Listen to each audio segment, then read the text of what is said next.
Let me ask you, have you read the book Blue Ocean? If you haven't, it's a great book. Highly recommend it. But the whole premise of the book is about finding a small pond with a lot of fish and becoming the big fish in the big kahuna in the pond. And that's called the Blue Ocean method or philosophy, right? You want to find an ocean that doesn't have a lot of competition, but there's a lot of food in that pond. Right? And that's awesome. That's great. I think that's great. It's taken the road less traveled, if you will, which is also another great book that you really, really should read, The Road Less Traveled. But the point being is the Blue Ocean strategy is phenomenal strategy. Who wouldn't want to be a big fish in a small pond? Especially when there's a lot of food in that pond, right? And if we were going to put this in business and marketing thing, who wouldn't want to be the biggest mover in a small town that has little competition, but has a lot of people in it? I raise my hand all the time. Every time, make me that person. Because I can make a lot of money by being the big fish in a small pond versus just being a regular size or even a small fish in a big ocean or a big pond. Right? It's the red ocean strategy versus the blue ocean strategy. If you read the Blue Ocean strategy book, you will totally get what I'm trying to say. But the point being is, the whole premise is, who doesn't want to be the big fish in a small pond? And the whole idea of the Blue Ocean strategy is to go find that small pond so you could be the big fish. Great. One tiny little problem with that strategy. What happens if the fish aren't hungry? Or what happens when the food is unedible? What happens when there's so many fish that the food is all being eaten? Now sorry, scratch that last point. But the point being is, if the food is horrible, right?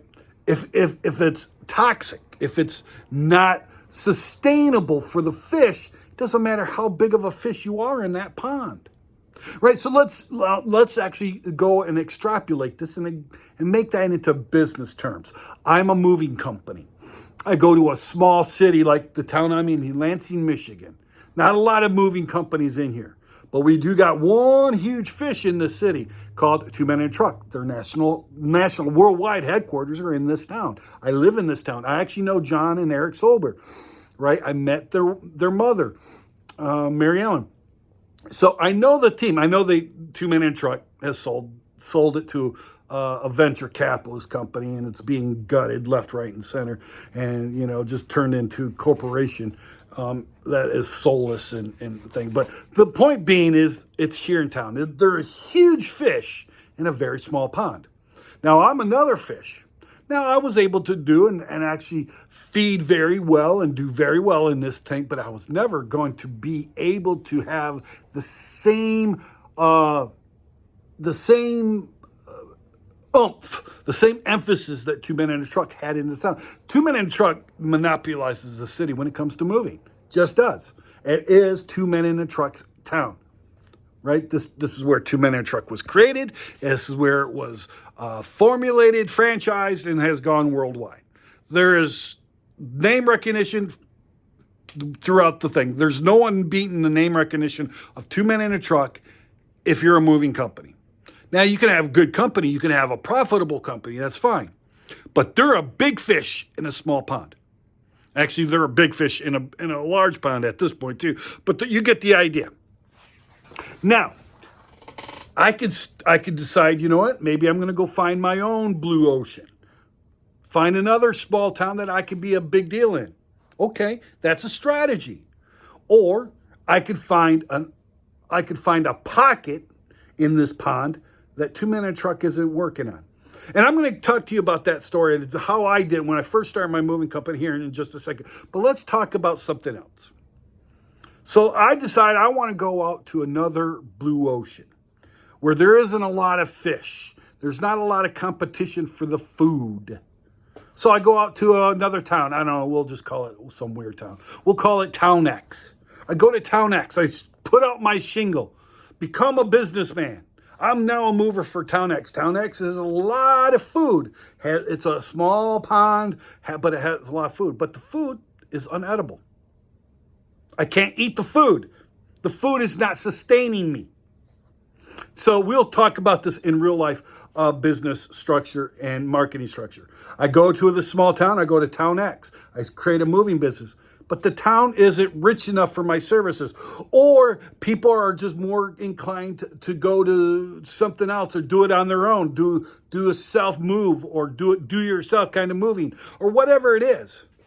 So if the food isn't good, why would I go to that small town? It's still a blue ocean, and per the blue ocean strategy, I should be able to thrive there. I should be able to prosper there. But that isn't true.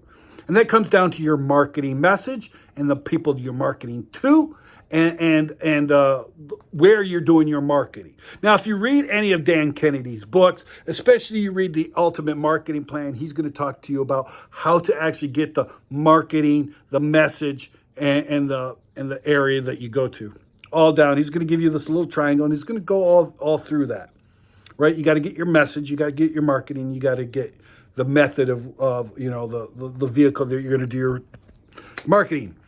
All right, so that's how you thrive. So if I go to a blue ocean, but the blue ocean's food isn't sustainable, blue ocean strategy is BS. It's bullshit. It doesn't do anything. It's completely crap. And that's where the blue ocean strategy fails. Because if I have the right message and I'm marketing to the right people and I'm giving them the right marketing vehicle, I can thrive. For instance, now let's get back to that story I was talking to you about, how I started my moving company right here in the shadow of two men in a truck. In 2008, I started my moving company. Now, I noticed with my moving company, with all the moving companies, they are all doing Yellow Pages marketing. That Yellow Pages back then in 2008 was still kind of a thing here in Michigan. I mean, we don't have Yellow Pages at all anymore. I mean, they're dinosaur. They were a dinosaur long ago, right? And side note, and I know I'm going off on a tangent. I actually talked to a guy who was promoting the Yellow Pages to go, you couldn't tell that people were getting rid of the Yellow Pages and not, no, we were making a lot of money, man. I'm like, dude, do you ever hear of the internet? Yeah, but the internet made us more money, blah, blah, blah. I'm like, dude, you know, you're out of touch. This is why you went out of business, because you're out of touch with reality, right? You're just out of touch. But anyway, that's a side note. Anyway, I noticed one thing that none of the other moving companies were doing in Lansing. And that was they were not using video testimonials, and they were marketing in the Yellow Pages. All the legitimate, reliable movers were in the Yellow Pages. And that was still getting them a lot of business, and all the companies that were in there were in the Yellow Pages. I didn't go that route. No. I went the road less traveled.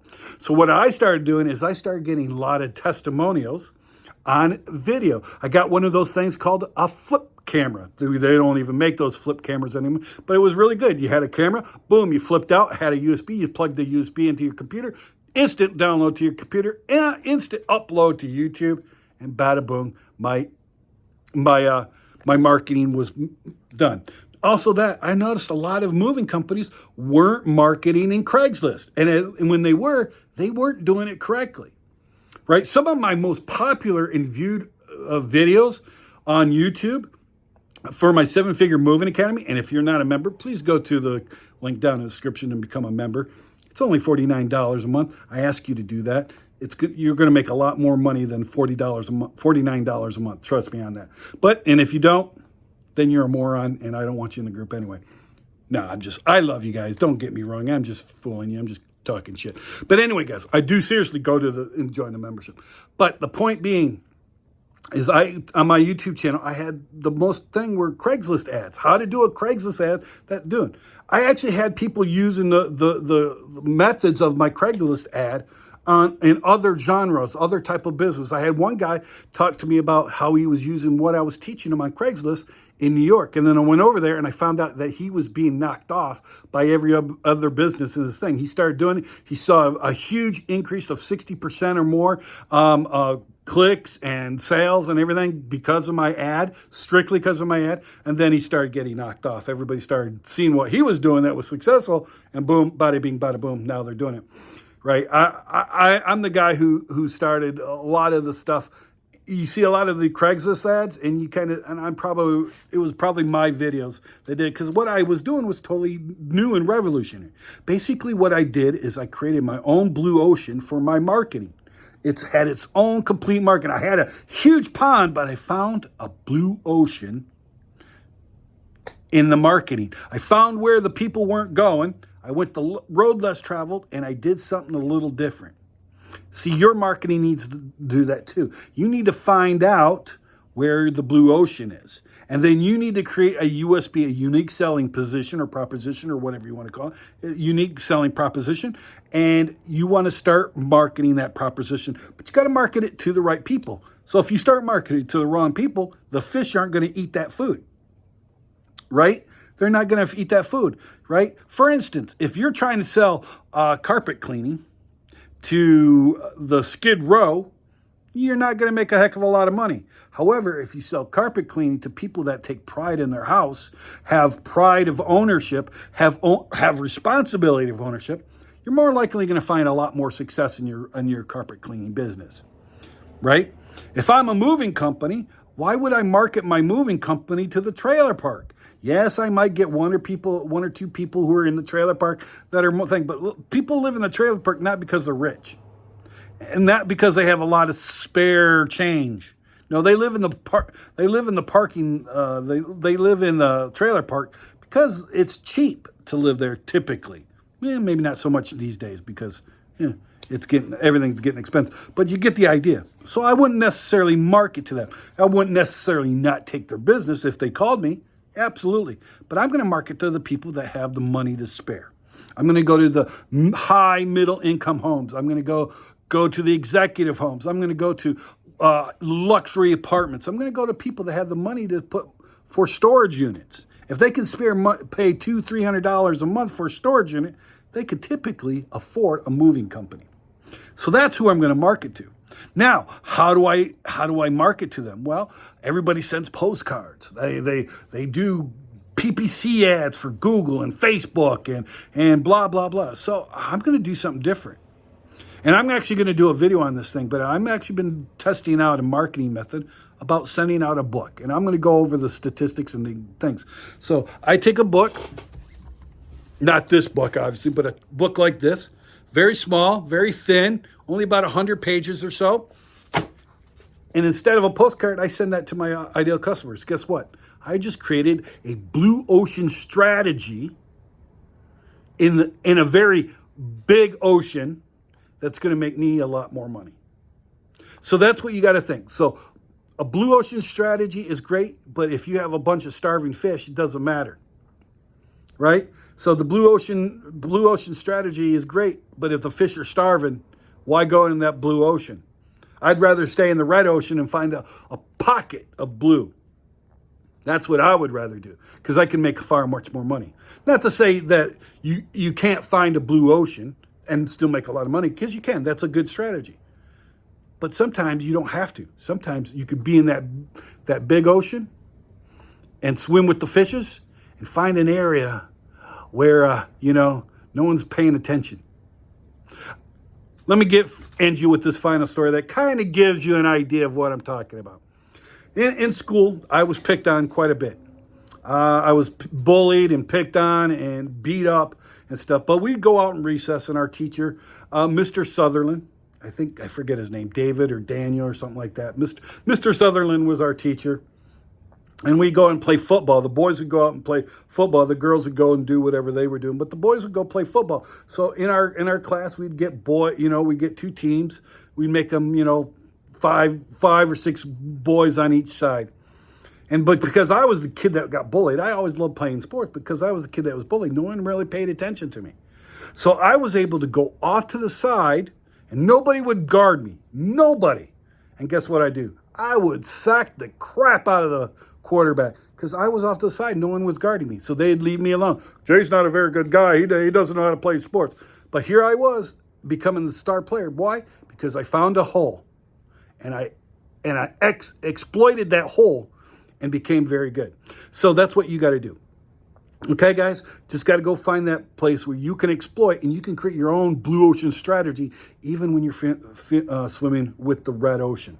Because I'll tell you right, the red ocean is red for a reason. There's a lot of food, right? And sometimes even if you're getting scraps, you could still become very well fed. Just keep that in mind. Hope you learned something. If you did and I earned your subscription today, please subscribe to this video. Give me a thumbs up, like it, leave me a comment. Tell me what your blue ocean strategy is so that you aren't a starving fish. Okay? Thanks a lot. Have a great day. Go and do something great today.